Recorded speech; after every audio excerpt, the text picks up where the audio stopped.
আসসালামু আলাইকুম রহমতুল্লাহি বারাকাতুহু। সম্মানিত প্রিয় ভিউয়ার্স, আসছে আগামী 20 ও 21 নভেম্বর 2025 রোজ বৃহস্পতি ও শুক্রবার পাটগ্রাম থানার ঐতিহ্যবাহী শিক্ষা প্রতিষ্ঠান ইসলামপুর আদর্শ গ্রাম দারুল মাআরিফ ইন্টারগার্ডেন হাফিজিয়া ও কওমি মাদ্রাসার হাফেজ ছাত্রদের পাগড়ি প্রদান উপলক্ষে 2 দিনব্যাপী ঐতিহাসিক তাফসিরুল কোরআন মাহফিলের আয়োজন করা হয়েছে। আলহামদুলিল্লাহ, সুমা আলহামদুলিল্লাহ। এই চমৎকার আয়োজনের প্রথম দিনের প্রধান আলোচক হিসেবে আলোচনা পেশ করবেন হযরত মাওলানা মুফতি মাহমুদুল হাসান কাসেমী দামাত বারকাতুহুমুল আলিয়া, এবং দ্বিতীয় দিনের প্রধান আলোচক হযরত হাফেজ মাওলানা মুফতি নিয়ামতুল্লাহ নোমানী, ঢাকা।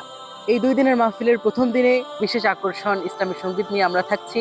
জাতীয় শিশু কিশোর ইসলামী সাংস্কৃতিক সংগঠন আলোড়ন শিল্পী গোষ্ঠীর পরিবেশনায় মনোজ্ঞ ইসলামী সাংস্কৃতিক অনুষ্ঠান আহ্বানে অত্র মাদ্রাসার মোহতামিম এবং জাতীয় শিশু কিশোর ইসলামী সাংস্কৃতিক সংগঠন আলোড়ন শিল্পী গোষ্ঠী পাটগ্রামের সম্মানিত প্রধান পরিচালক হাফেজ কারি মাওলানা সাইদ আহমদ মহোদয়।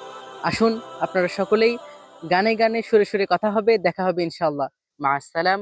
আসসালামু আলাইকুম ওয়া রাহমাতুল্লাহি ওয়া বারাকাতুহু।